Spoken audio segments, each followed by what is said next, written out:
By fire and by blood, I join with thee in the order of the flame.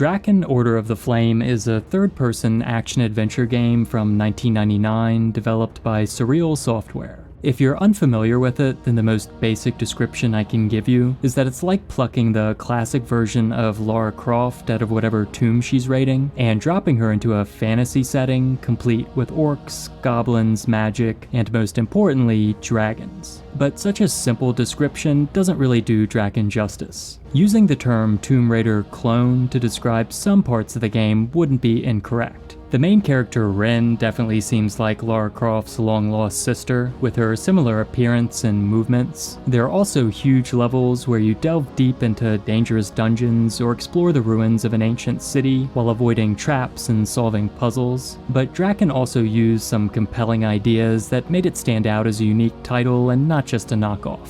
The main one is your ability to summon a dragon to aid you both on the ground and in the air. Even today, dragon riding games seem to fall into a neglected category where they've been done, but it hasn't been explored by big publishers nearly as much as you might expect for such a popular fantasy concept. There's definitely no shortage of dragon riders in other forms of fantasy media, where they pop up as main characters nearly as often as wizards or your typical chosen one. What makes this a little more puzzling is that despite having flaws, Drakan proved that some of its ideas really work. Adding a dragon companion to what would have otherwise been a fairly typical action-adventure game greatly enhanced the formula and turned it into something much more memorable.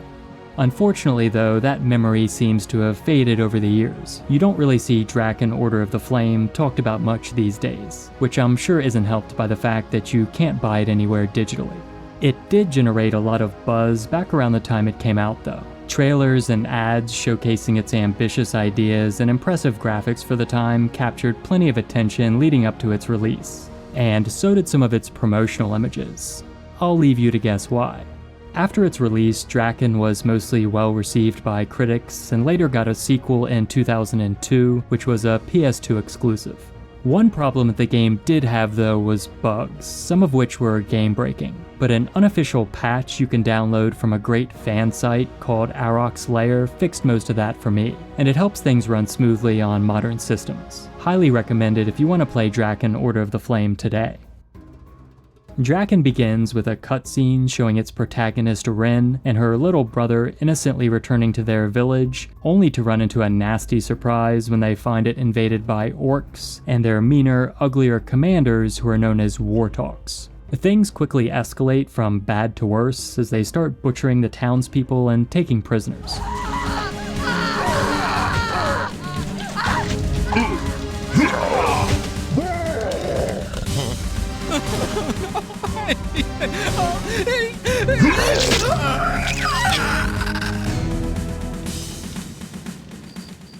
Rynn was knocked out right before all this chaos erupted, and she wakes up to learn that her little brother has been captured. Why are all these terrible things happening? Good question. That's not explained at all here. You're just told by this dying old man to find a mysterious book at his house to learn more. However, if you remember to check the player manual, you can find a bit more context. You remember these medieval artifacts, right? Well, if not, then at least the game lets you know that more will be explained down the road. Overall, it's still a pretty basic setup, but as soon as you take control of Rynn, the Tomb Raider vibes kick in, which serve as a nice reminder that those games didn't need much story to be good. For now, the biggest takeaway is that there's no mention in-game of a dragon yet. In the opening level called The Ruined Village, you only play as Rynn on foot. Its sprawling open areas and the clear, tranquil night sky overhead build anticipation for what it might be like to soar across them on dragonback. But even after Rynn's dragon joins her, there are plenty of places throughout the game where he can't go, sometimes because you need to venture off alone to open up a pathway for him. so Rynn needs to be able to fend for herself. And while the first level might feel a little tantalizing to anyone eager to start flying around, it does offer a glimpse at the type of ground exploration that's required ahead, and it provides a good opportunity to start trying to master the combat system. For the most part, melee combat in Drakan doesn't stand out as anything special. I don't think it's terrible, but it is janky, and this combined with enemies that tend to hit hard can lead to some frustration until you get accustomed to it. Unlike Tomb Raider, Drakan doesn't use tank controls, and standard attacks are done with your mouse. There are also a handful of special attacks like a front flip strike or a 3-hit combo, which require you to tap keys on your keyboard with precise timing.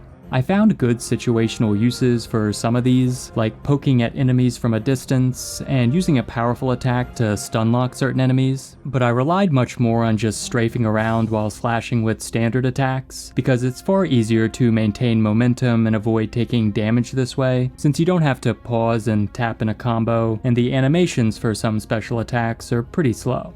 Regardless of which attacks you use though, the hacking and slashing is at best pretty basic. But the freedom of movement and control you have over Rynn helps make fights a bit more engaging. She can sneak, crouch to deal with shorter enemies, somersault around, and flip away from or over the top of enemies. Rynn and Lara Croft clearly took gymnastics classes together, because some of Rynn's acrobatics were just copy and pasted from Tomb Raider, and they can add a bit of spectacle to fights, as do some of the spells you gain access to.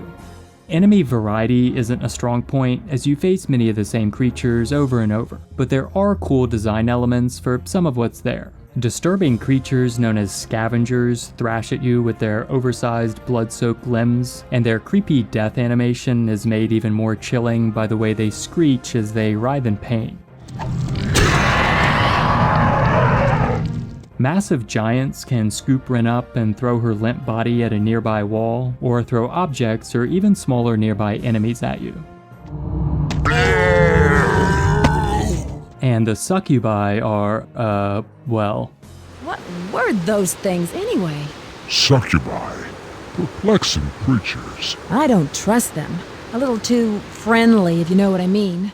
Enemies can explode into piles of giblets, and sometimes your attacks will sever limbs and cause enemies to die from blood loss, which creates a satisfying bloody mess and makes the blows you land feel more impactful.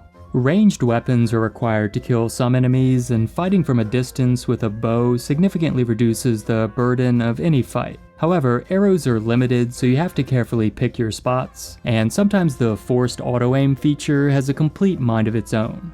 The enemy AI is definitely pretty wonky at times too. Some enemies can effectively dodge your attacks, but figuring out how to pass through a doorway can be harder for some of them than passing a bar exam, and they'll occasionally get stuck on random objects or just freeze up for no reason at all.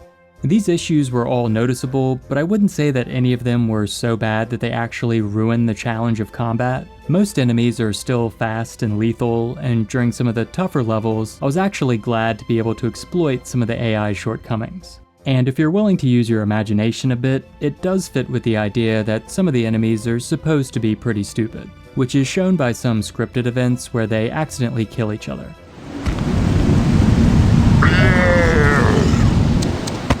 Inventory management is as vital to Rynn's survival as anything else. Almost all equipment degrades with use, and there's a constant cycle of switching out old weapons to make room for better ones or to replace ones that have degraded. In a world as dangerous as Drakan's, it's pragmatic to hold on to at least a couple backup weapons. And you'll also need to make room in your inventory for potions, different types of arrows, maybe a backup set of armor, magic crystals which let you cast spells, and any important quest items you come across. Rynn's outfits were of course designed with only practicality in mind, but they don't leave much room for carry space. Your grid-based inventory is small, which adds the nice challenge of having to weigh the usefulness of items and equipment to try and strategize for what's ahead. Armor for Rynn is very scarce, and since it's difficult to hold onto a backup set, this adds extra trepidation to every fight, as each hit you take slowly degrades your armor, and it could be a while before you find another set. The biggest takeaway from the combat system is that Rynn is vulnerable. Her equipment is fragile, and most enemies pose a real threat to her, which worked really well to establish a very noticeable contrast for what things are like when her scaly friend is around. Drakan's story really reveals itself about midway through the first level, when you're shown a long, well-illustrated slideshow while a narrator infodumps a bunch of backstory. This information is derivative enough that even modest fantasy fans won't find any surprises, but with the general lack of dragon riding fantasy games at the time, and still today, I don't see a problem with the game having a more traditional story. The cliff notes are that an ancient group of dragon riders called the Order of the Flame protected Drakan's world long ago, but disappeared along with their dragons after warring with an evil group called the Dark Union and their leader Navaros, who they defeated in a final desperate attempt by using a powerful weapon known as the Rune Blade.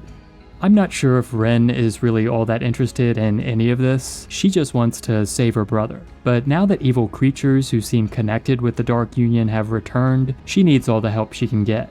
She locates something called a soul crystal, and at the end of the first level wakes up an ancient dragon named Arok, who's a veteran of the wars against the Dark Union, and then Rynn binds their souls together. The cutscene here and the other brief instances of dialogue between Rynn and Arok throughout the game are pretty campy, and the voice acting can be hard to take seriously. At first I thought this might be intentional, especially since the story takes a kind of humorous turn near the end, but after reading a developer interview, I learned that they just had some struggles writing the dialogue and recording it. Huh? Who has awakened me? I did. You may call me Rynn. Inferior upstart? Where did you get that cursed stone? No need to get your scales in a twist. I'm not your enemy, you know. You see, Adamar sent me. He said something about the Order of the Flame. The Order? How presumptuous! What makes you think you're worthy? Why have you awakened me? Okay, now the real fun starts. Drakan's main attraction gets going right at the start of the second level, with Rynn now able to ride and summon Arok at will, as long as her current surroundings allow it. Holding off until the second level before granting you access to this allowed time to establish other important aspects of the game. But if flying required a steep learning curve, then Drakan probably would have come dangerously close to testing the patience of its players. Thankfully, that isn't the case, and soaring through the air on Dragonback is simple, intuitive, and immediately nails the thrill of turning one of the fantasy genre's most iconic ideas into an interactive experience. The flight controls feel smooth and responsive, and the dragon's animations flow nicely with your movements. And all of this is strengthened by the level design and visual design. Levels with a heavy focus on flying have vast open areas, a nice sense of scale, and various climates and weather effects which give each region a unique mood and appearance. View distance was limited probably for the sake of performance, but I don't think that the fog detracts enough from the visuals to really hurt the experience. And definitely my favorite place to fly through was the island level, with its warm colors and calm waters, but I wouldn't rank any of the other major flying areas too far behind. The game's soundtrack doesn't always stand out very much, but the tracks that play in some of these big open zones were definitely the most memorable.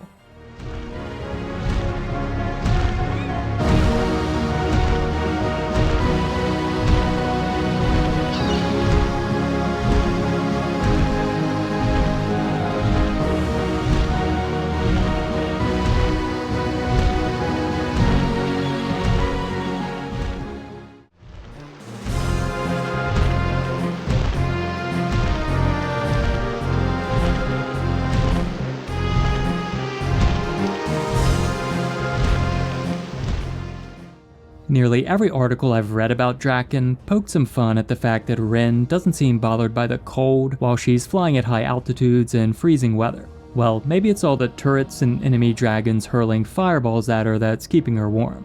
There are no peaceful joyrides until you've cleared out an area, and the skies are usually packed with threats. If Arok dies, then so does Rynn. Well duh, nobody could survive that fall. But even if Arok dies while you're both on the ground, Rynn dies too, because of the connection they share from their bonded souls. Aerial dogfights against enemy dragons happen frequently, and they mostly consist of leading your target with slow projectiles while attempting to dodge incoming attacks, or the riskier maneuver of flying in close to attempt a short-range but much stronger secondary attack. You gradually unlock different elemental attacks like poison or ice, which add a bit of variance to the formula, especially with how their secondary attacks function. And enemy dragons specialize in these different elements too. Overall, these are fairly straightforward encounters, but thanks to the smooth controls, they're still pretty fun. And sometimes they're made more challenging because of turrets or multiple dragons attacking at once. I honestly didn't find much need to rely on any of the other elemental attacks besides the standard fire one until the very last one you unlock, which is a stronger fire attack. But some do still have pretty cool effects, like how the ice attacks can freeze a dragon in midair and then shatter them for a satisfying insta-kill.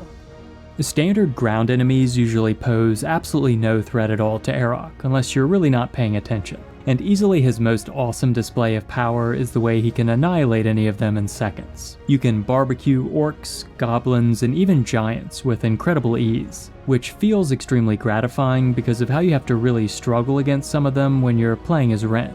For all intents and purposes, flying around and fighting on Dragonback and Drakan is a good time, but what really makes the game stand out as something unique is the freedom you have to land and dismount at any time, seamlessly switching back and forth between the two distinct types of gameplay.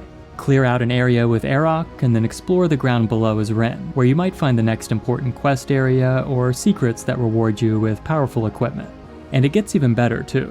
If you venture off alone, Arok won't just sit around shining his scales. As long as there's room for him to follow, you can summon him to come deal with enemies that cross your path. Or if he can't follow, or you just want him to stay put, you can lead enemies to him and then he'll take care of the rest. The ideas here are really solid, and when everything's working correctly, Arok actually seems like an intelligent living creature, and not just a vehicle with a flamethrower turret. But sometimes things can get a little glitchy, although it usually isn't anything too major.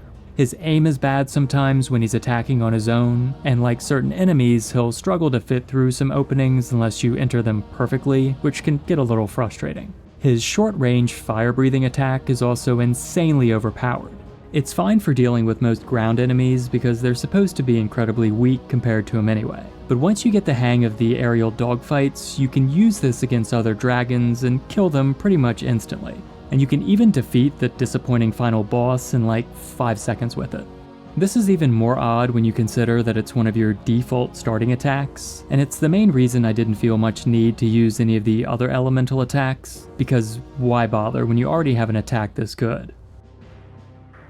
The most challenging parts of Drakan are its dungeon-like sections, which there are a lot of. Sometimes Arok can travel through these places either on foot or through the air, but the majority of the time is spent playing as Rynn, where you're often tasked with searching for a way to open up a path for Arok so you both can continue ahead. The obvious comparison here is still with classic Tomb Raider, and the most glaring difference in Drakan is the heavier focus on combat. The level design is also less intricate than Tomb Raider, but that sense of delving deep into the dangerous unknown is definitely still there. These levels are vast, and while you travel through some simple networks of hallways, there are also plenty of big, more complex open areas with some nice verticality and strong art direction on display. And there are some rewarding secrets to keep an eye out for. Puzzles, traps, and platforming sections show up less often than enemies, but are definitely still present. Although I couldn't help but feel that some of them were added as kind of an afterthought to the level design. The traps can be challenging, but usually in a simplistic way where you really just need to get some brief timing down to get past them. Puzzles vary somewhat in difficulty, but none are really designed to wow you with their complexity or cleverness. Simplicity aside, the combination of these obstacles still add a satisfying touch where you feel like you're conquering the environment, and helps prevent the moments away from your dragon from being one-dimensional combat slogs. My feelings on Drakan's late game sections are a little mixed. A positive is that you eventually find a powerful, indestructible sword called Mournbringer. Yeah, managing degradable weapons throughout the game makes the combat system more interesting, but by the time I reached this point, it was a breath of fresh air to finally have a good weapon I could use to just hack away without a care in the world. On top of this, it also looks and sounds amazing, with a kind of fiery animation surrounding it, and faint screaming sounds that play whenever you swing it.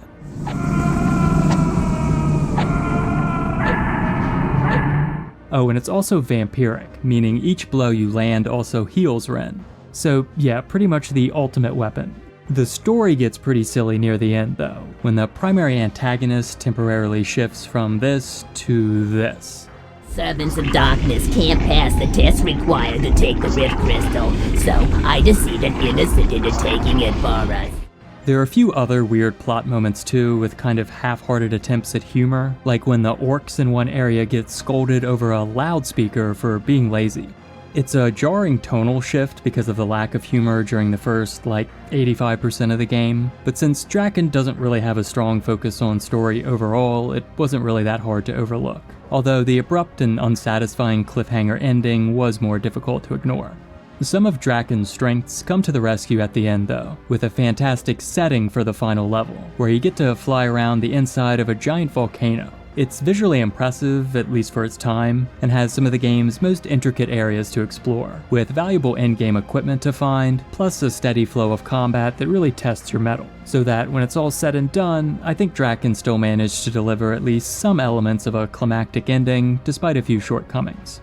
There is also a multiplayer mode, but besides exploring a few empty maps, I wasn't able to experience this. It was almost universally panned around the time of Drakan's release, so if we're going off that, then it sounds like I didn't miss out on much, but I really can't say for certain. After Drakan's PlayStation exclusive sequel, Surreal Software went on to develop the not-so-great Fellowship of the Ring game, and more notably after that, both of the Suffering games. I remember these getting delisted from GOG just last year, which probably bodes ill for any hopes of Drakan getting a digital release in the near future.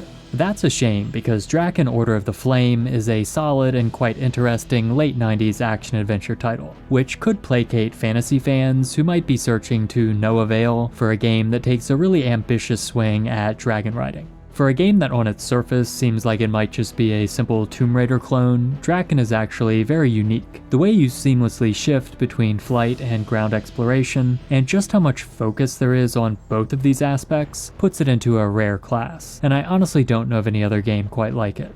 Surreal Software made some lofty promises with Drakan and actually managed to deliver on most fronts, blending innovation with traditional elements and an appealing aesthetic to create a memorable experience that isn't hampered too greatly by its flaws, and made better by modern fan fixes.